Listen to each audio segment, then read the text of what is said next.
Muy buenos días, hermanos, Dios les bendiga. Nuevamente un gusto el estar con ustedes transmitiendo este mensaje, este estudio. Vamos a continuar con la carta a los Efesios capítulo 4 versos 17 al 24. Dice: esto pues digo y requiero en el Señor que ya no andéis como los otros gentiles que andan en la vanidad de su mente, teniendo el entendimiento entenebrecido, ajenos de la vida de Dios por la ignorancia que en ellos hay, por la dureza de su corazón, los cuales después que perdieron toda sensibilidad, se entregaron a la lascivia para cometer con avidez toda clase de impureza. Mas ustedes no habéis aprendido así a Cristo, si en verdad le habéis oído y habéis sido por él enseñados conforme a la verdad que está en Jesús. En cuanto a la pasada manera de vivir, despojaos del viejo hombre que está viciado conforme a los deseos engañosos, y renovaos en el espíritu de nuestra mente, y vestíos del nuevo hombre, creado según Dios en la justicia y santidad de la verdad. Bien, aquí está nuevamente el apóstol Pablo hablando a los efesios, y Dios a través de su espíritu está hablando a nuestro corazón. Es aquí la nueva vida en Cristo. Todos hemos nacido, los que hemos entregado nuestra vida, hemos experimentado este nuevo nacimiento, por lo cual tenemos nueva vida, somos nueva creación, dice 2 de Corintios 17, nueva creación en Cristo Jesús. Por lo tanto, como nuevos creyentes, como nueva creación, tenemos una conducta moral nueva, diferente a la que anteriormente teníamos. Y la conducta moral de la iglesia es como un nuevo hombre en Cristo. El viejo hombre ha quedado atrás y el nuevo hombre se está formando vez tras vez, día tras día, en nuestra vida, que es Cristo Jesús. Con esta descripción del cuerpo de Cristo, de la unidad que ya vimos en los versículos anteriores, termina Pablo con una exhortación a la iglesia, a un andar, o sea, a un vivir, a un proceder digno del llamamiento que obedece. Y pasa ahora a considerar el tema de la nueva vida que tenemos en Cristo Jesús. La unidad de la iglesia es importante, ya la vimos, ya la explicamos, y depende esencialmente de la calidad de la vida de los miembros. Entonces, la unidad se va a dar, pero también depende, es fundamental, la calidad de la vida de los miembros que conformamos el cuerpo de Cristo. La primera parte de estos versículos trata de la armonía en el cumplimiento de las diversas responsabilidades dentro de la iglesia, mientras en la segunda enfatiza la importancia de una conducta moral y correcta de parte de todos los miembros, especialmente con relación al mundo. Estamos en el mundo, pero no somos del mundo. Entonces Pablo está hablando de un andar, de un vivir, de un conducirse dignamente. Y Pablo empieza diciendo en el versículo 1 de este capítulo: yo pues preso en el Señor, os ruego que andéis como es digno de la vocación con que fuisteis llamados. Del hombre cristiano resultará en una conducta cambiada, y esta conducta cambiada será distinta de la de los no creyentes. Tenemos que marcar una diferencia, una gran diferencia en nuestra forma de vida, en nuestra forma de conducirnos, en nuestra forma de andar con los no creyentes, porque ahora tenemos un nuevo nacimiento y sobre todo tenemos a Cristo, tenemos el Espíritu Santo, y como la semana pasada hablamos de los dones del Padre, los dones de Cristo y los dones del Espíritu Santo, de tal manera que Cristo nos está equipando, nos ha dotado de estas herramientas, de estas facultades, de estos dones para poder vivir la vida cristiana tal como Él quiere que la vivamos, con dignidad. Antes no éramos dignos, mas Cristo nos ha justificado delante del Padre. Esta parte que sigue introduce un nuevo énfasis en la carta sobre el comportamiento de los cristianos, en forma de contraste entre ellos y entre los no creyentes. O sea, hay dos grupos de personas: los creyentes, los nuevos creyentes en Cristo, que somos tú y yo, y los no creyentes que todavía no han rendido o conocido a Cristo, que no han experimentado ese nuevo nacimiento, por lo cual no tienen una salvación todavía. La mente renovada se usa en los versículos 17 y 23. Aquí Pablo está diciendo: digo y requiero en el Señor que ya no andemos como los otros gentiles que andan en la vanidad de su mente. Y el verso 23 nos dice que nos renovemos en el espíritu de nuestra mente. Aquí está Pablo haciendo mención en cuanto a nuestra mente, nuestros pensamientos, nuestra forma de pensar. En este caso, hablando de la mente vacía, y en el otro de la mente renovada. Son dos estados de la mente: uno, la mente vacía, y el otro, la mente renovada por el Espíritu Santo. La única forma de convertir la mente es rendirla a Cristo y vivir una renovación constante de nuestra manera de pensar. Antes de venir a la vida cristiana, nuestra mente tenía otros pensamientos muy distantes, muy lejos del camino, de la presencia, de la voluntad de Dios. Era una mente reprobada, una mente confusa. Entonces, ahora el proceso es renovar esta mente, renovar nuestro disco duro a una nueva forma de pensar y de considerar las cosas de Dios. Entonces, la única forma de convertir la mente es rendirla a Cristo y vivir una renovación constante de nuestra manera de pensar. Pablo dice en Romanos 12:2: no nos conformemos a este siglo, sino transformémonos por medio de la renovación de nuestro entendimiento, para que comprobamos cuál sea la buena voluntad de Dios, agradable y perfecta. Esto demanda una decisión. Tú decides continuar renovando tu mente para que encuentres cuál es la buena voluntad de Dios, que es agradable y perfecta. Comienza con las palabras en el verso 17: esto digo e insisto en el Señor.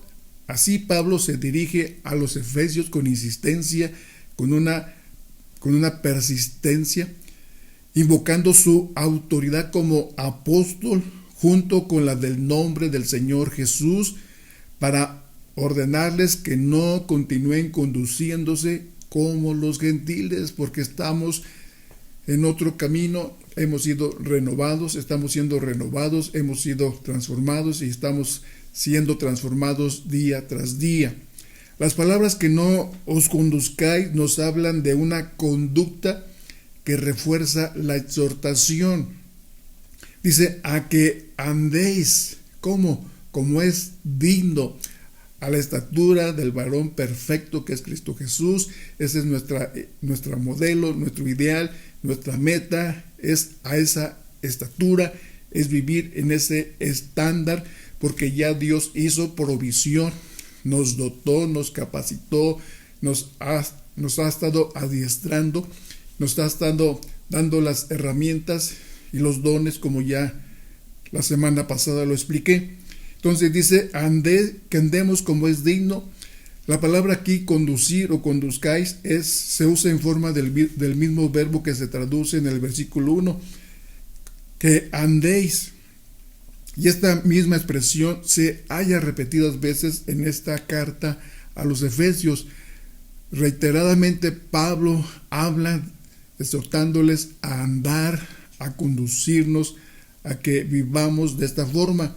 Entonces, aquí en toda la carta a los Efesios, Pablo está haciendo mucho énfasis, y Pablo hace hincapié sobre un estilo de vida completamente cambiado, indica que éste debe ser radicalmente diferente de aquel que no son creyentes.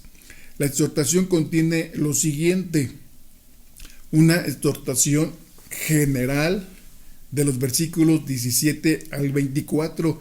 Los puedes tú ahí considerar, leer detenidamente estos versículos 17 al 24 que es una exhortación general.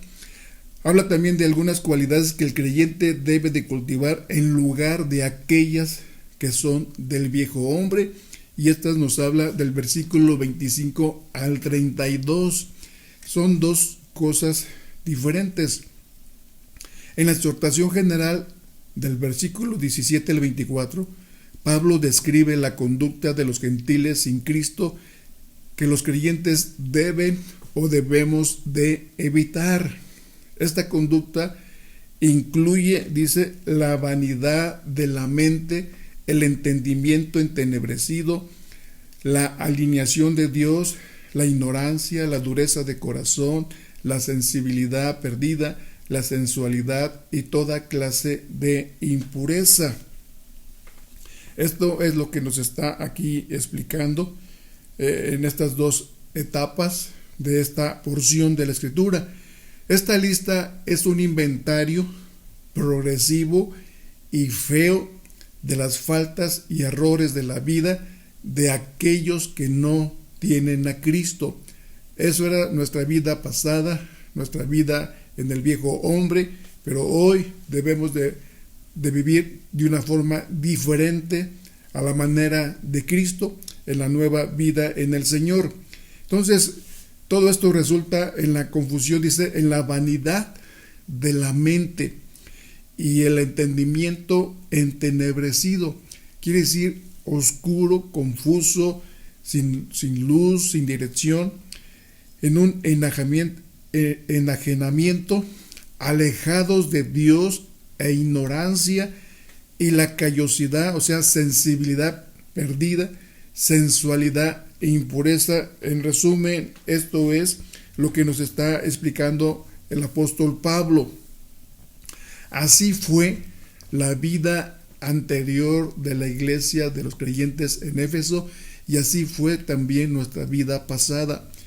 Y dice, y Él nos dio vida, y Él dio vida a ustedes cuando estaban muertos en sus delitos y pecados, en los cuales anduvieron en otro tiempo, siguiendo la corriente de este mundo, conforme al príncipe de la potestad del aire, el espíritu que ahora opera en los hijos de desobediencia, entre los cuales también todos nosotros vivimos en otro tiempo.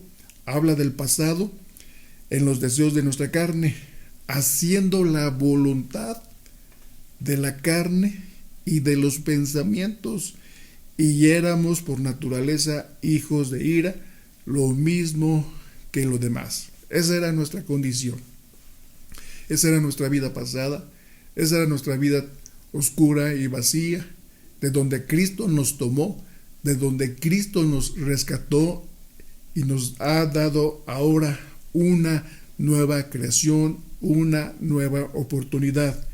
Entonces, ese era nuestro pasado, y aquí nos habla el versículo siguiente, 17, hablando de la vanidad de sus mentes. Significa una mente que abriga pensamientos vacíos, huecos, sin valor, indignos. Vanidad es igual a presunción, a vanagloria, a fatuidad, o sea, necedad. Mente significa también sentido o entendimiento, o sea, la facultad intelectual del ser humano. Andar en la vanidad de la mente es estar sin sentido moral ni espiritual. Tiene un resultado trágico, un entendimiento opacado, oscuro, que produce pensamientos cada vez más bajos y actitudes inmorales. Ese es el fruto de una vida así. Va unida con esta confusión intelectual, la ignorancia, la dureza de corazón que alejan a uno del ideal que Dios ha diseñado para la humanidad. La ignorancia es la consecuencia de una mente vacía y envanecida y de un corazón sin sensibilidad moral. La fatuidad o necedad de la mente y la terquedad del corazón producen una vida que no conoce a Dios ni da cabida a sus propósitos. Así es la descripción de la conducta de los gentiles que Pablo está amonestando, en este caso a los efesios, para abandonar definitivamente esa forma de vida. Porque resulta que en la pérdida de toda sensibilidad moral y conduce a un fin vergonzoso. Dice el verso 19, los cuales después que perdieron toda sensibilidad y se entregaron a la lascivia para cometer con avidez toda clase de impureza. Está diciendo que se entregaron, se dieron, se rindieron a esta forma de vida. No hay sentido ni conciencia de moralidad. Al contrario, y peor aún, hay un abandono completo a la disolución y la desvergüenza. Se entregaron a la sensualidad para cometer con deseos muy fuertes. Eso es lo que significa con avidez. Deseos muy fuertes, toda clase de impurezas, expresa la inclinación insaciable y con avaricia hacia una conducta muy baja, la lascivia y libertinaje. La lascivia son los deseos desordenados de nuestra mente. El comportamiento que resulta en tristeza y se suprime la naturaleza de Dios. Los pensamientos inútiles en nuestra vida. Esto, dice Pablo, esto pues digo y requiero en el Señor que ya no andemos como los otros gentiles, como los no creyentes que andan en la vanidad de su mente. Entonces los perdidos han puesto su mente en las cosas de poco valor, piensan más en lo temporal que en la realidad de la eternidad. Un hombre debe comparar el valor de un alma con el valor de su dinero. Ahora, ¿cómo desarrollar los pensamientos útiles? Haz un tiempo en el que puedas estimular los pensamientos de Dios. Aparta en el día un tiempo para Dios, para ti. Haz una lista de los pensamientos positivos que pueden inspirar tu vida hacia Dios. Medita durante un día en los versículos que te inspiran fe, que te inspiran a caminar de forma diferente, como Dios quiere, como caminó Jesús aquí en la tierra, con un corazón humilde, con un corazón sencillo, lleno de bondad, de amor, de misericordia, de gracia. Entonces, estos son 3 consejos. Haz un tiempo en el cual puedas estimular los pensamientos de Dios que están en su palabra. Y haz una lista de pensamientos positivos que inspiren tu vida hacia Dios. Hay muchos pensamientos, hay mucha palabra de Dios. Medita durante un día en estos versículos que te van a inspirar, te van a llenar, te van a nutrir de fe, tu mente, tu corazón, tu espíritu, tu alma, todo tu ser. Nos vemos la próxima semana. Que Dios te bendiga. Estamos orando por todos los hermanos, estamos orando por la iglesia, estamos orando por los enfermos y vamos a continuar en este espíritu de amor, de fe. Un abrazo, que Dios te bendiga.